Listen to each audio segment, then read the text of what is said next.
Good morning, everyone, and welcome back to Ezekiel Class. We are in class number 35 today, and we're going to be finishing up Ezekiel chapter 39, which is the Gog-Magog War, and then we're going to be starting, we're not going to actually get into chapter 40 today, but we're going to start talking about the Millennial Temple, which is what's coming next in Ezekiel, and that's the last 9 chapters of Ezekiel. So we're going to do a little preparatory work for that today as we get ready for that, and we'll get deeply into the temple next week. So, the last couple of weeks we've looked at the Gog-Magog War, and the Gog-Magog War is now over at this point. God has won, obviously, nobody's surprised at that. Gog lost, and his people lost. And the Millennial Kingdom is now just about ready to come to an end. Now, remember I had a graph up here last week of what happens at the end of the Millennial Kingdom. We know from Revelation 20 verse 4 that Jesus will rule for 1,000 years, and that we, the people who are in imperishable bodies, will be ruling with him for that 1,000 years. So we know Jesus is going to rule here on earth for 1,000 years. But then it goes on in Revelation 20 verse 7 and 8, just a few verses later, to say that Jesus will release Satan at the end of the 1,000 years, and that Satan will then go on to cause the Gog-Magog War. So those two don't seem to quite match up perfectly, because there are a few things that have to happen in between there, in between the end of this perfect 1,000 years and the point where we get through the Gog-Magog War and all this other stuff happens, and I'm just going to kind of summarize some of that for you today. And we get to the point of having the Great White Throne Judgment. So there may be a few years in there that are kind of off the clock, so to speak, where they aren't technically part of the 1,000 years, but they aren't part of what's coming after that either. That's a transitional period. And what happens during that period, there are 5 different things that we see as we look at the scriptures. First of all, Gog and Magog, or Gog has to have some period of time after Satan is released when he hatches this plan and he gets his other kings to join in with him, and he starts planning this, and he starts getting his troops ready, and he starts building weapons, and then he starts moving his troops to Israel. There's got to be some amount of time for him to do that. We don't know how long, but presumably it's a few years for him to be able to do that. Then you have the war itself, and the war obviously happens very quickly. God just wipes them out. But the war itself has to happen. And then after the war, we know that there's going to be a 7-year period to burn the weapons. We looked at that last week. This week we're going to see, as we get into it, that there's also a 7-month period to bury the dead. We're going to read that in just a few minutes. And then there's the Great White Throne Judgment that has to happen. So there's some period at the end of the at the end of the Millennial Kingdom period that is kind of off the clock, if you will. It's not technically part of the 1,000 years, but it's also not part of what's coming. The new heaven and the new earth is what's coming. So there is a period in there. So if you're getting a little confused by that, the scriptures never exactly say it's there, but when you add the numbers up, the numbers don't quite work unless you have a transitional period. We saw something very similar at the end of the tribulation. Now, in that case, Daniel actually told us that was going to happen. Daniel told us there would be a 30-day period when God would have to clean up the earth from all the mess of the tribulation, and then there would be a 45-day period when the judgment, the sheep and the goats judgment, would have to happen, the judgment of the people who were on earth at the end of the tribulation.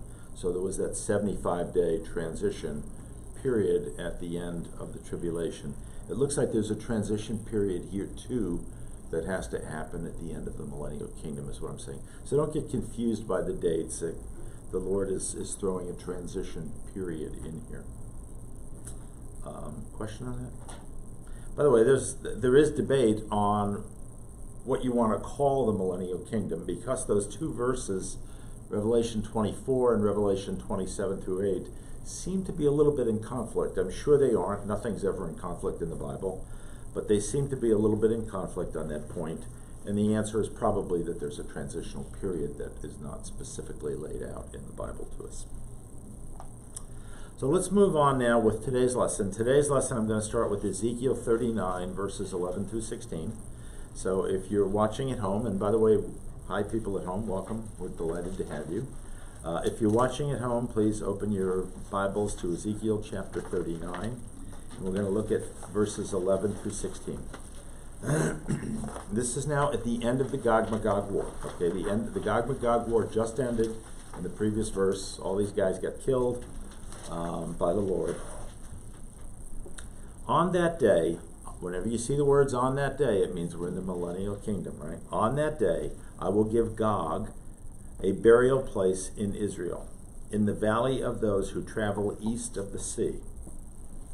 It will block the way of travelers, because Gog and all his hordes will be buried there. So it will be called the Valley of Haman-Gog. For several months, the Israelites will be burying them in order to cleanse the land. All the people of the land will bury them. And the day I display my glory will be a memorable day for them, declares the sovereign Lord. People will be continually employed in cleansing the land. They will spread out across the land, and along with others, they will bury any bodies that are lying on the ground. After the 7 months, they will carry out a more detailed search. As they go through the land, anyone who sees a human bone will leave a marker beside it until the gravediggers bury it in the valley of Haman-Gog, near a town called Hamona, and so they will cleanse the land. So the Lord is talking here about cleansing the land of the defiling of these bodies that are going to be laying around on the land after the Lord kills all these people. That's what he's talking about here. So let's just kind of crawl through that verse by verse and look at what we're seeing in there. Let me go back, first of all, to verse 11. On that day, so we know this is still happening in the millennial kingdom, or at the end of the millennial kingdom, I will give Gog a burial place in Israel. So Gog and his people are going to have to be buried. They're dead now. The Lord just killed them last week in last week's class. They're dead now. They're laying there on the fields and the mountains of Israel. Massive, massive army, an army that was so thick it was like a cloud covering the land. They're dead. They're laying there. And it says, in the valley of those who travel east of the sea. So let's talk about where we're talking about here. This is the Mediterranean Sea. Israel is in here. Jerusalem is right here. So Gog's people are dying in this area in here, in the area around Jerusalem, right? They're dying in this area because they were going to try to take Jerusalem. The valley that's east of there is the Jordan River Valley. And this, by the way, is the Sea of Galilee up here. That's where Jesus taught. This is the Jordan River, and this is the Dead Sea down here. Now, it's called the Jordan River Valley up here. Once it gets to the Dead Sea, it's actually known by a different name. It's known by the name of the Rift Valley. But it is the same valley that continues. It starts up here in Lebanon, or in Syria, and comes down through the Sea of Galilee, through the Jordan River, through the Dead Sea, and then it goes all the way on down into the Gulf of Aqaba eventually. But it's called the Rift Valley. So what he's talking about is east of the sea. So presumably we're looking at a burial place that they're going to establish that's going to be someplace east of the sea. This is east, by the way, over here. That's east. So someplace in here is going to be where they're going to bury the people. It's going to be east of the Dead Sea. And they're going to, because the Jews are not allowed to walk over graves of people and not allowed to walk over bodies, there's going to be an area there that's going to be blocked off, and people won't be able to walk through that anymore. Jews won't be able to walk through that anymore. So we're going to talk about that here, because there are a number of places back in Leviticus where God talks about how you have to clean yourself, you have to cleanse yourself if you defile yourself. And one of the ways you defile yourself is by touching a dead body. Well, it says in what we're reading here that the Jews themselves are going to clean up this mess. Actually, the birds are going to help, but the Jews are going to ultimately clean up the bones, at least, of this mess. So the Jews are going to have to touch these bodies, and that means they will defile themselves, and that means they have to cleanse themselves. And Leviticus gives us a very specific process of how they have to do that. So it says this valley, this place over here is going to be called Haman-Gog, And Haman is a Hebrew word that means, it can mean a couple things. It can mean hordes, which would be large numbers of people. It can mean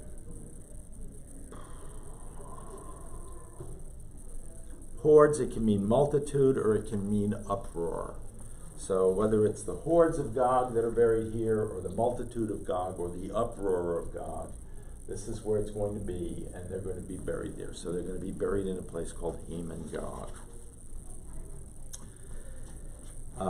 The Hebrew word that I translated here, it said east of the sea.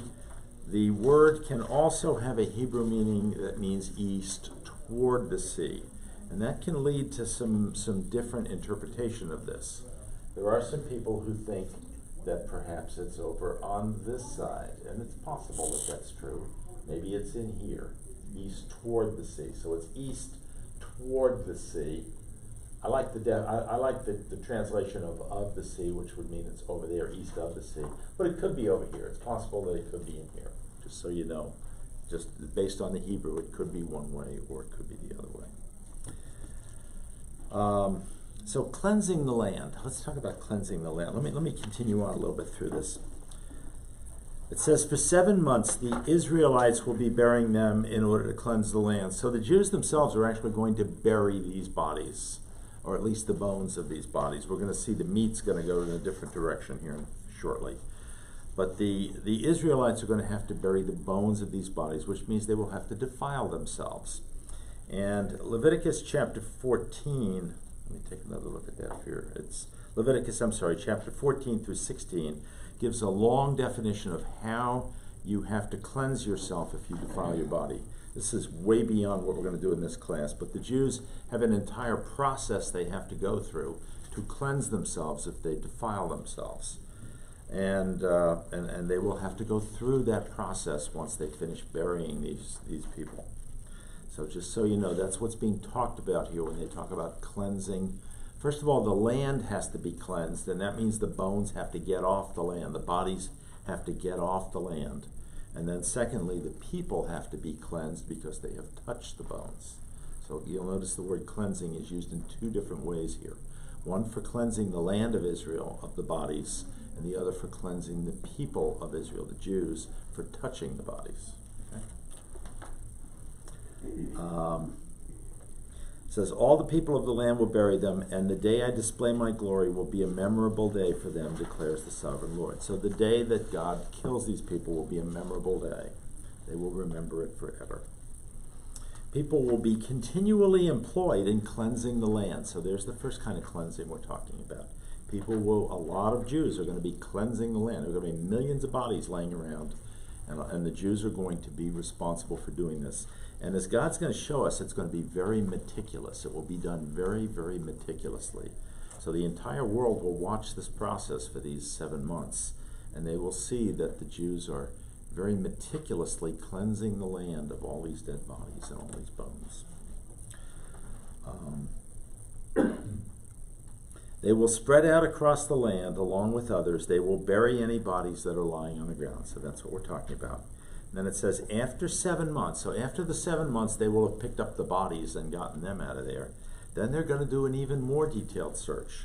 They're going to go through, and again, very meticulously go through the entire land where Gog's army was destroyed, and look not for bodies now, but for bones. Just look for an individual bone. It could be a tooth or something. And they're going to put a flag down there and mark it when they see it. And when they see it, then people will come along and take that bone and go bury it over here as well. So they're going to very meticulously cleanse the land of all this stuff. The Lord's going to be glorified by this. People will see that the Lord is glorified by cleansing the land of all the evil that was in it. They're going to leave a marker. I guess there's going to be a town in here called Hamona, which means hordes. That's going to be in there. So questions on that before we move on? Oh, I did want to cover one more thing. In Zechariah 13:1, the Lord tells us, let me find Zechariah 13:1 for you here. We'll talk about that.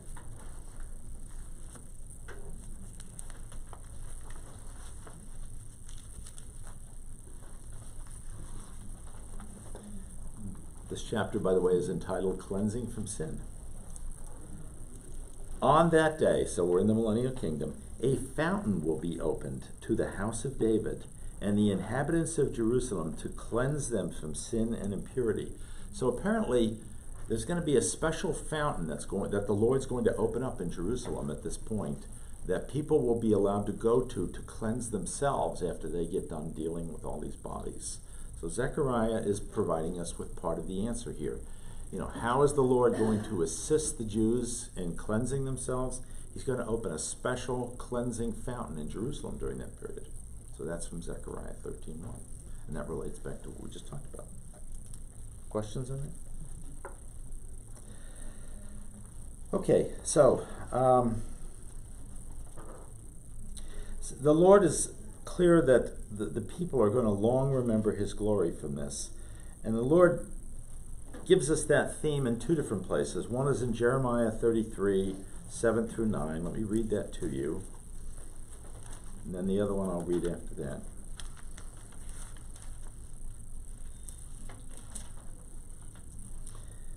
I will bring Judah and Israel back from captivity and will rebuild them as they were before. I will cleanse them from all the sin they have committed against me and will forgive all their sins of rebellion against me. Then this city will bring me renown, joy, praise, and honor before all nations on earth that hear of all the good things I do for it. And they will be in awe and will tremble at the abundant prosperity and peace I provide for it. So the Jews are going to have to do this cleansing, but then God is going to reward them for that after they finish that.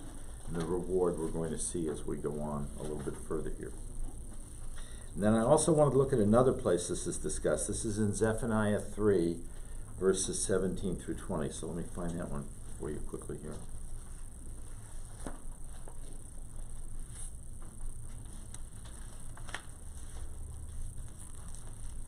Zephaniah is hard to find because it's such a short book.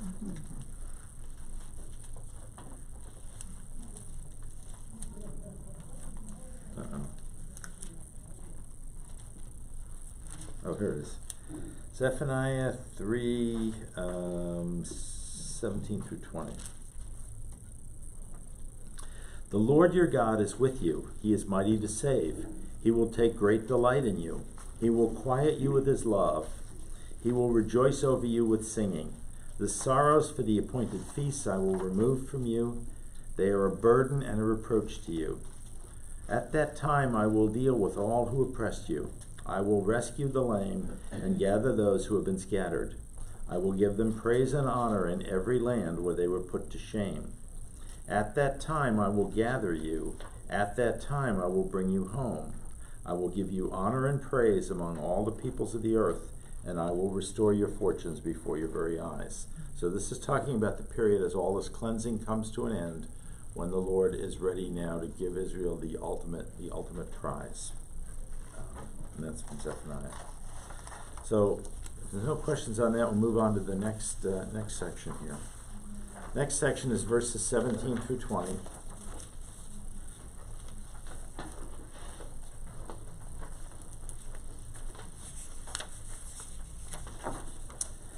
Son of man, this is what the sovereign Lord says.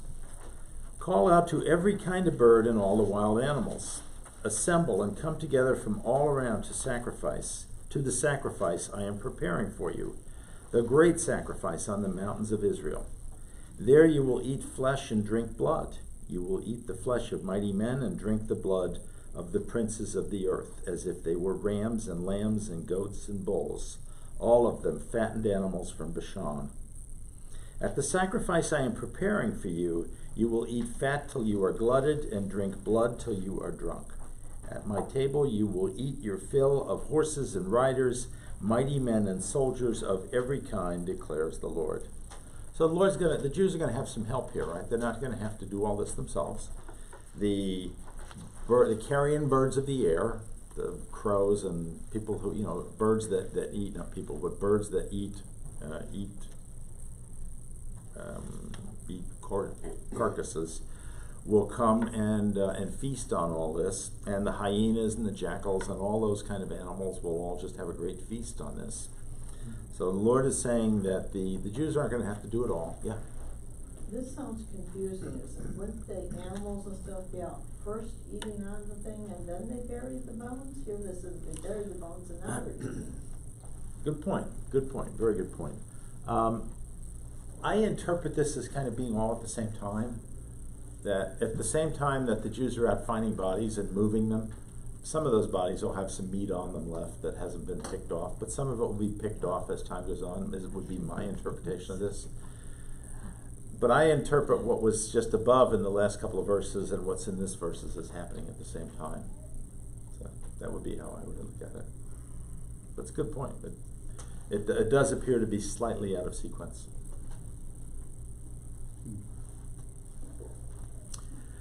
Notice a couple of things here. It says every kind of bird and wild animal. So all the birds and wild animals are going to eat bones, or eat, not the bones, eat the meat off the bones. It says, assemble and come together from all around to the sacrifice I am preparing for you, the great sacrifice on the mountains of Israel. And then it goes on to say, there you will eat flesh and drink blood. You will eat the flesh of mighty men and drink the blood of the princes of the earth, as if they were rams and lambs and goats and bulls, all of them fattened from Bashan. Then it goes on to say, at the sacrifice I am preparing for you, you will eat fat till you are glutted and drink blood till you are drunk. At my table you will eat your fill of horses and riders, mighty men, soldiers of every kind, declares the sovereign Lord. 3 times in there it calls this a sacrifice. So this is a little bit turned around from how we normally think about sacrifices in the Old Testament, right? The way we normally think about sacrifices in the Old Testament is people kill animals and bring them to the temple and sacrifice them to the Lord. Here you have animals eating people as in a sacrificial way. This is a sacrifice. The Lord is looking at this as a sacrifice to Him. So these evil people who did this are being sacrificed to the Lord, and these birds and animals are eating their meat as a in a sacrificial way to the Lord. This is different from how we normally think about going out and killing a lamb in the temple and sacrificing it, right? This is a whole different concept. The Lord is coming up with a new concept here of how sacrifice is happening.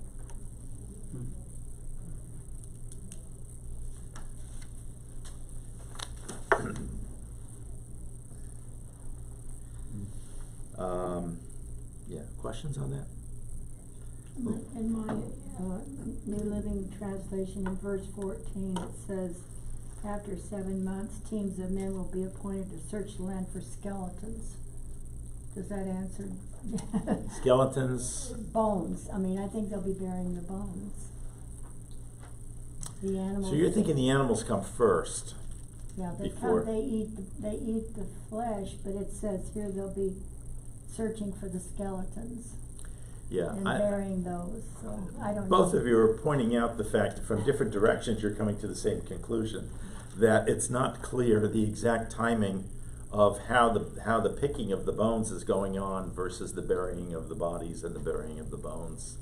It's not exactly clear the timing of how that works. It would seem like it might have been put in a slightly different order than it was.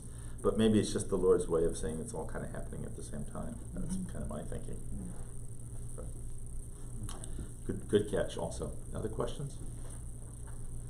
Yes.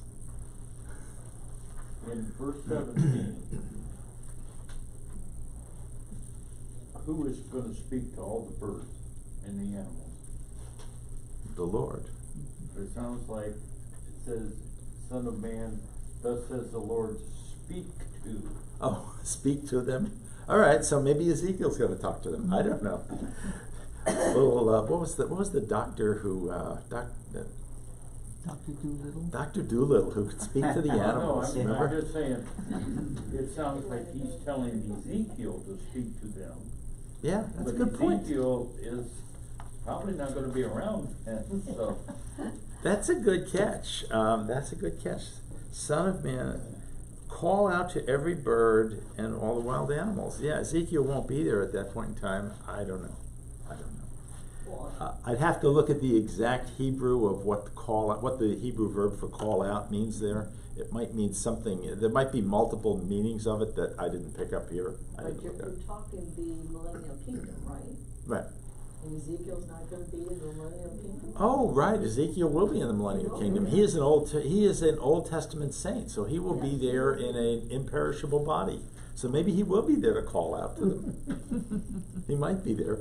Well, you know, it says Son of Man, so it's talking about, Ezekiel, yeah, he's talking to Ezekiel. yeah, maybe. Yeah. Also very specific in making sure that he addresses all people, no matter what their status was, Yeah. poor, rich, ruler, whatever. Mhm. They get treated the same way. They're Right. eaten by animals. Exactly, yeah. Whether you're a king or the lowliest soldier, you're gonna get eaten by the animals, yeah. Your body's gonna be desecrated by the animals. So. Other questions? You know, I don't know if this has anything to do with it, but in the Old Testament time, God warned man not to be consuming blood of the animal, like the animal has to be bled out, or the meat and everything. But in here, he's telling the animals to consume the human body. I Yeah. thought that's interesting. Yeah, the whole concept of sacrifice is kind of turned on its head here. That was the point I Yeah. was trying to make earlier. God is viewing this as a sacrifice to him. Of these guys that just tried to kill the Jews, are being sacrificed to him, and the animals get to eat that entire sacrifice, which is kind of turns on its head the traditional concept of how you think about killing a lamb as a sacrifice to God, and then you go eat the lamb, right? That's Right. typically how you think about it. That's how it worked at Passover. People killed the lamb, sacrificed it to God, and then took the meat home and cooked it and ate it. That was how it worked in the traditional sacrifice in Judaism. So it kind of turns it on its head. But God's not kidding when he calls it a sacrifice 3 times. We better pay attention to what he means here. So. Well, I kind of was thinking that, the blood being very precious with the lamb, because it represented Jesus. And so, therefore, you don't consume that blood. That's a precious blood. Yeah. But this blood that the animals are eating, I mean, they're nothing precious about them. Good point. Well, That's it's another. life. You guys are coming up with some great points here this morning. That's a great point. I never would have thought of that, but that's a great point.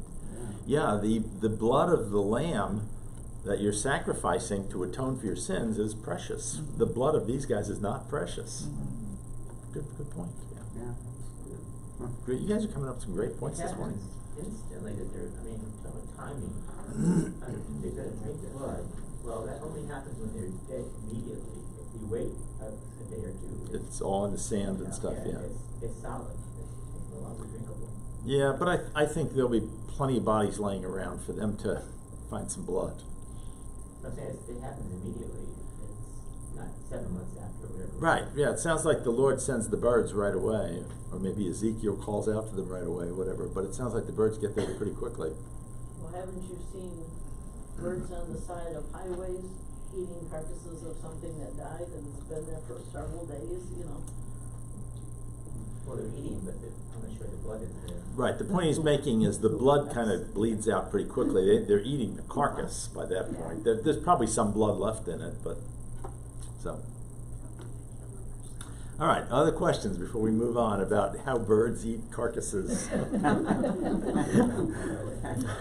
All right, let's move on to verses 21 through 29. 21 through 29 is kind of a summary of this war of Gog and Magog, and it's also kind of a summary of where we are in the book of Ezekiel at this point.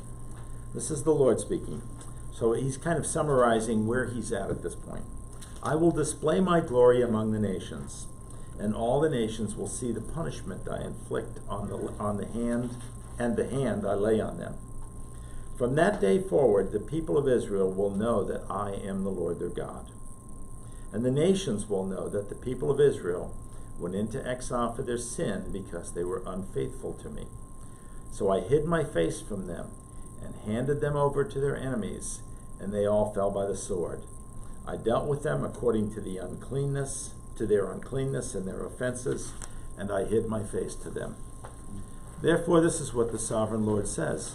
I will now, millennial kingdom, I will now restore the fortunes of Jacob, that's Israel, and will have compassion on all the people of Israel. And I will be jealous for my holy name. They will forget their shame and all the unfaithfulness they showed toward me when they lived in safety in their land, with no one to make them afraid.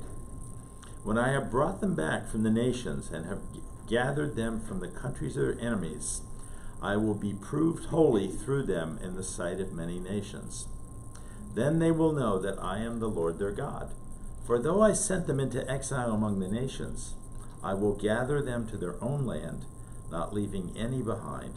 I will no longer hide my face from them, for I will pour out my spirit on the people of Israel, declares the sovereign Lord.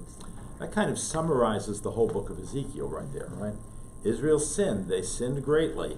That was how we started this whole thing. They lost the presence of God because of that. They lost everything because of that. So Israel sinned, and God took away from them everything that they had. Now he's bringing them back. Once they have accepted him, he will now bring them back. And when he brings them first, and he will use how he punished them for their sins for them to understand that he's a holy God and that he is not going to put up with that.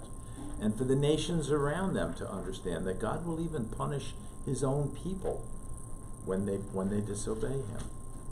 So God uses that part as a message to Israel and to the people around them of the penalty for sin. Then God will bring Israel back from that. He will bring them back in a number of steps, but eventually he will totally bring them back during the millennial kingdom. At that point, the remnant, the people who come back to Israel, or from Israel to Israel, the people who come back will be blessed by God from the entire time of the millennial kingdom. And God will protect them. He will protect them from their enemies. Remember, we talked last week about the reason God had to create Gog and Magog at this time was he promised he would protect them during the millennial kingdom. Well, protect them from what? If there's no threat, what is God protecting them from? So God had to create a threat. The threat is Gog and Magog. So God creates a threat, destroys that threat. Why does he do that? Because he wants Israel to understand what he has done for them, that he's protected them. And he wants the rest of the world to understand how great and glorious he is, that he can do this and do this for his people. And by the way, he can do it for them as well. So that's kind of those 9 verses are really a cool summary of the entire book of Ezekiel, of what Ezekiel is telling us. So up to this point, they are summarizing everything we've read in Ezekiel. And that kind of brings us to the end of a key part of Ezekiel. And now we're ready to move into, let me stop for a second. Any questions on that before we move on?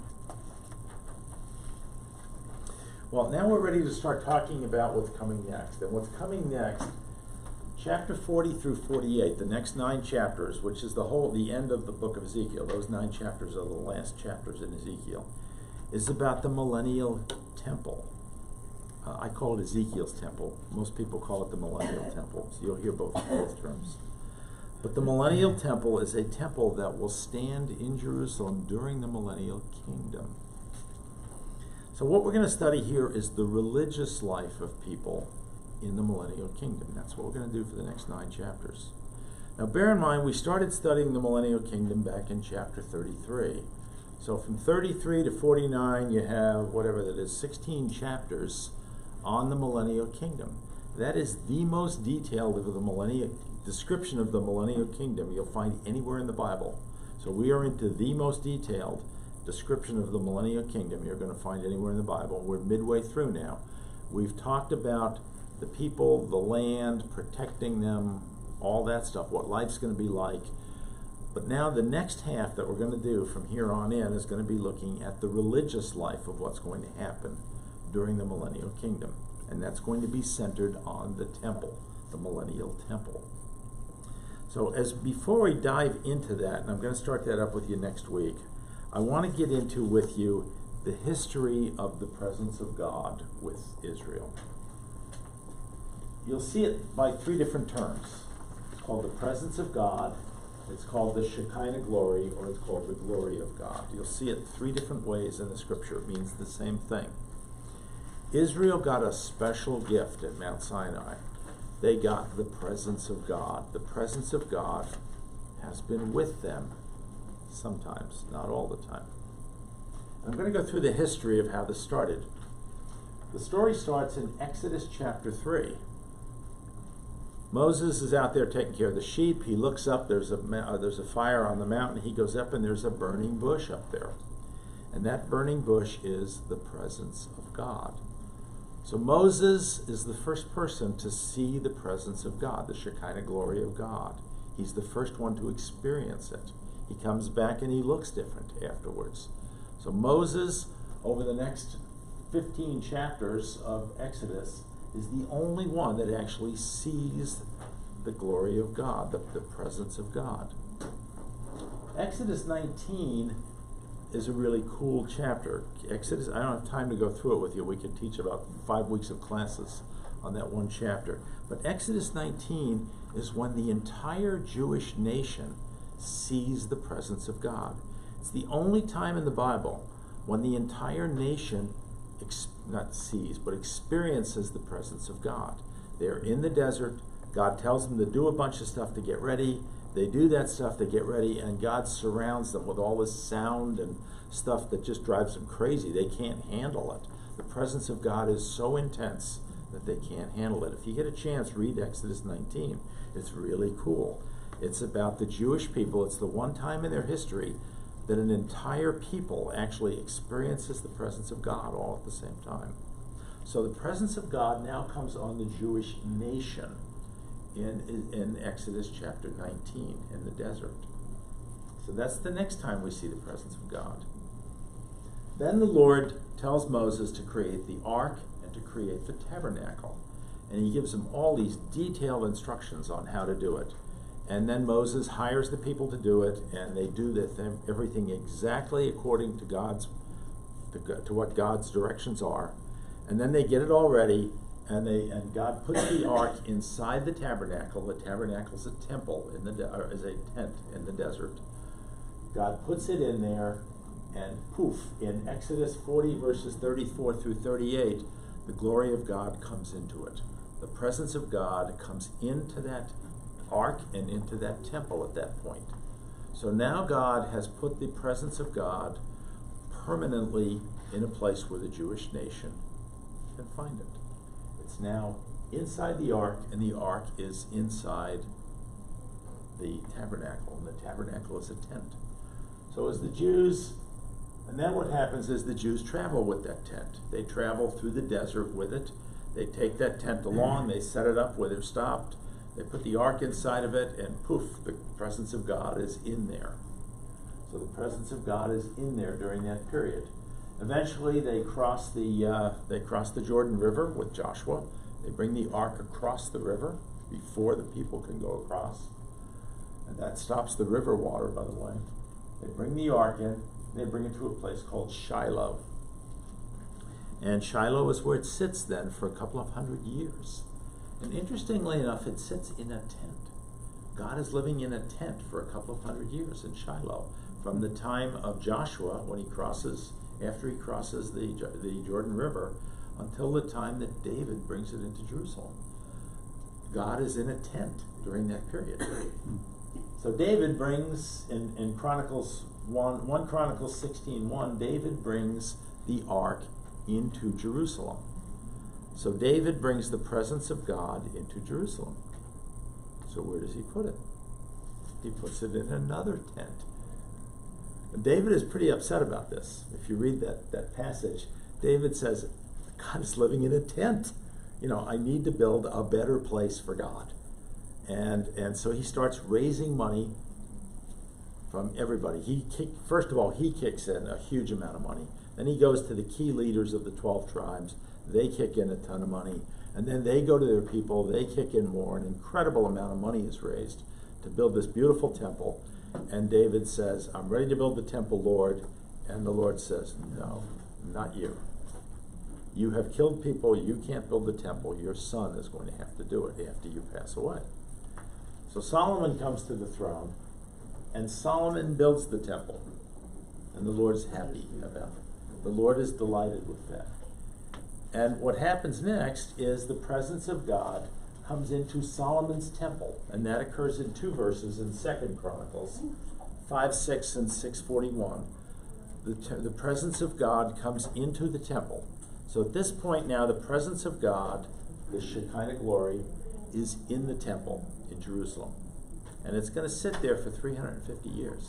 It is in there. From the moment Solomon dedicates the temple, it comes into there in these passages.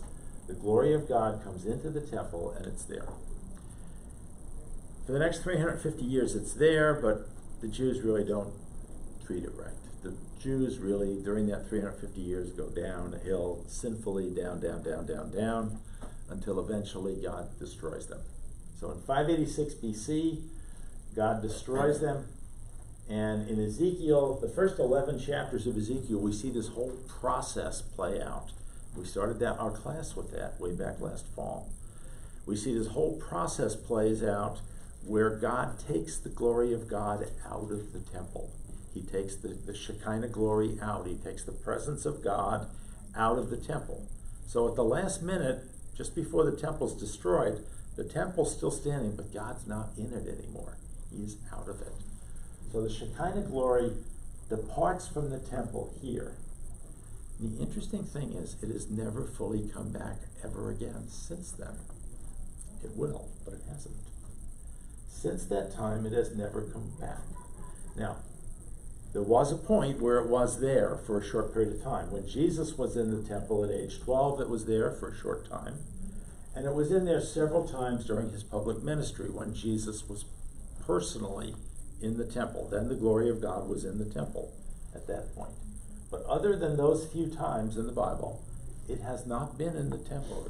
The glory of God has not been on earth. Other than those few times, there's not been in the temple on earth. From the time in 586 BC when the temple was destroyed, it still isn't there today. So the second temple, the one that Zerubbabel built, beautiful temple, God was happy with Zerubbabel, but you'll notice God never brought the glory of God back into that temple. It was never brought back. Eventually, Zerubbabel's temple starts to fall apart. Herod comes along, good old King Herod, right? There's a good guy. King Herod comes along and builds another temple, a big temple, to replace it. There's no evidence that the glory of God ever was in Herod's temple, other than these few times that Jesus himself was in Herod's temple, where I'm at here. Other than those few times, there's no evidence that the glory of God was ever in Herod's temple during that period. So it's never been back. And then the temple itself is destroyed in 70 AD by the Romans. And there's been no temple. So the glory of God has not been in that temple, other than these few times when Jesus was there, has not been there since 586 BC, even up to today. We are going to see as we get, there is a time that will come when a temple will stand in Jerusalem again, but it is not the millennial temple.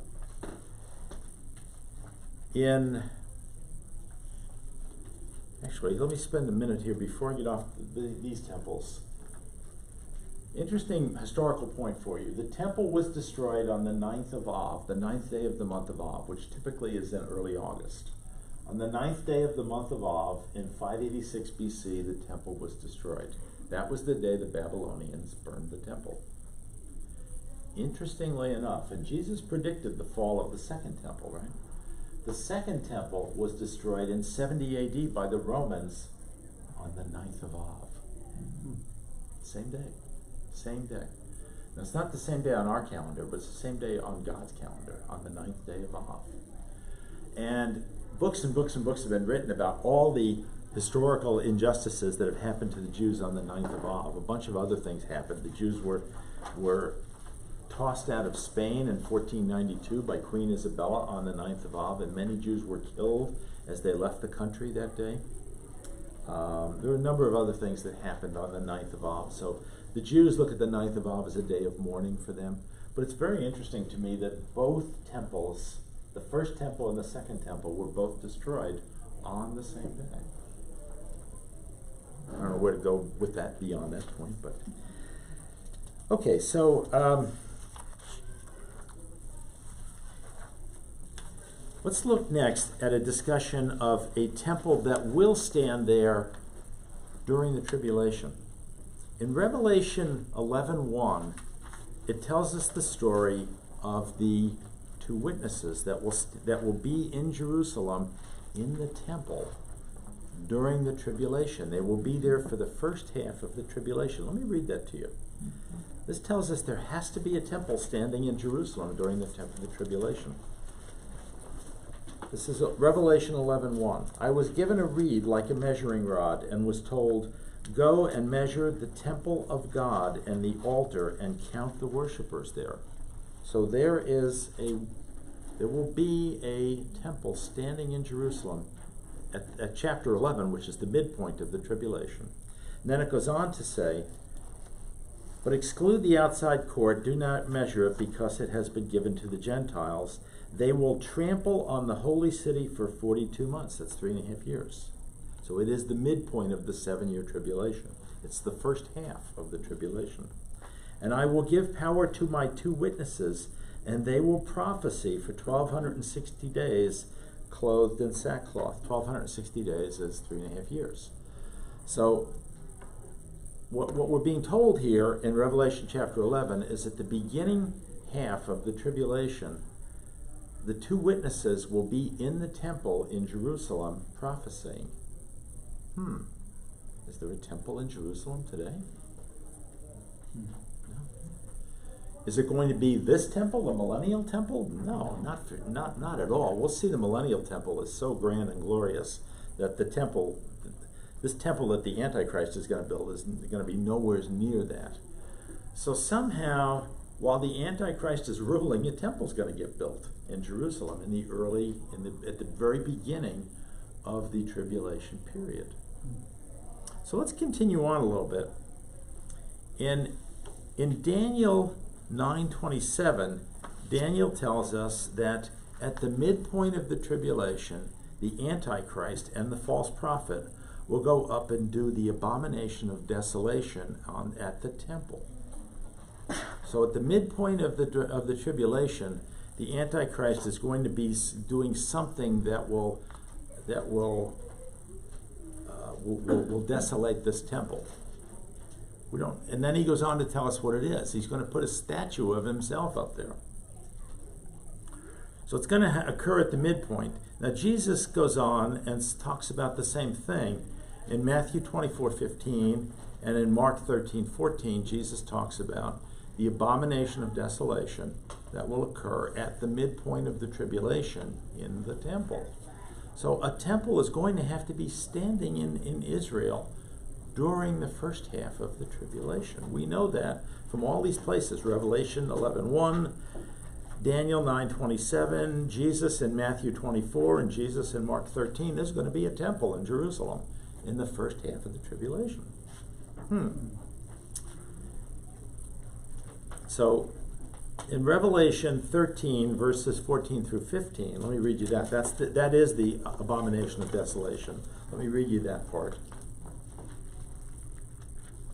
Because of the signs he was given power to do on behalf of the first beast, this is the false prophet, he ordered them to set up an image in honor of the beast who was wounded by the sword and yet lived.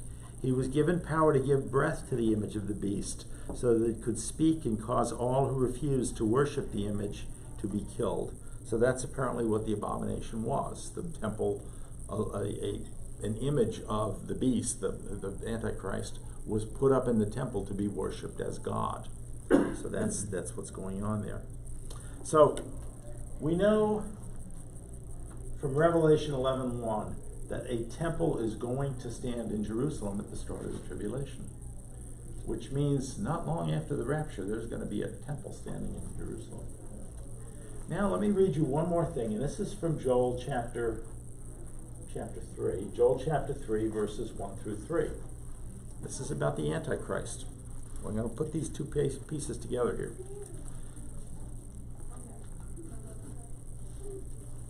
This is Joel chapter 3, verses 1 through 3. In those days and at that time, what he's been talking about is the day of the Lord in the previous chapter. The day of the Lord is the tribulation. So in the tribulation, in those days and at that time, when I restore the fortunes of Judah and Jerusalem, I will gather all nations and bring them down to the valley of Jehoshaphat. That is the battle of Jerusalem, the battle where the Antichrist will be destroyed in Jerusalem. There I will enter into judgment against them. That is the sheep and the goats judgment, which happens right after that. Concerning my inheritance, my people Israel. Now, the next one. For they scattered my people among the nations and divided up my land. So, what did the Antichrist do? He divided the land of Israel. I'm getting the aspect there, I understand. The Antichrist is going to divide the land of Israel. Now, we call that today the two-state solution, right?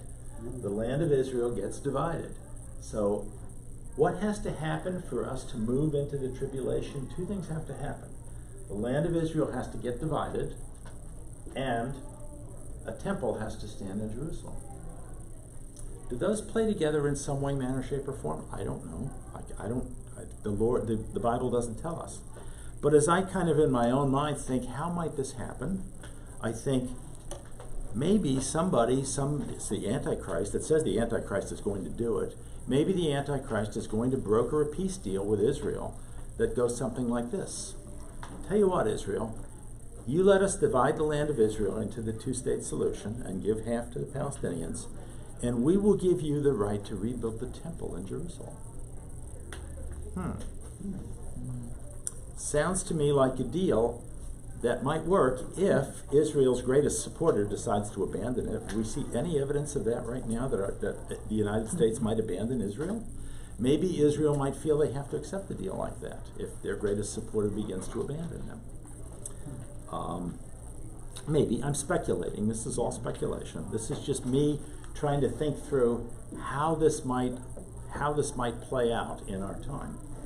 Okay, I'm getting the hook for the second time back there. Thank you, Bob. This guy has a great first name, doesn't he? Okay, so I'll pick this up a little bit again next week. There's more here than we want to just zip through quickly, but it's some stuff to think about how the Lord might bring the current church age to an end and bring us into the rapture and into the tribulation. Here's a couple of things to look for. Somehow a temple has to stand in Jerusalem at that time, but it's not there yet. So something has to happen to make that happen. And somehow the land of Israel has to be divided. And that hasn't happened yet either. But we have people in our government that are trying to make it happen. So maybe that's all tied together. Maybe that's all tied together. So for those of you at home, thank you for joining us. We hope the Lord will give you a wonderful week.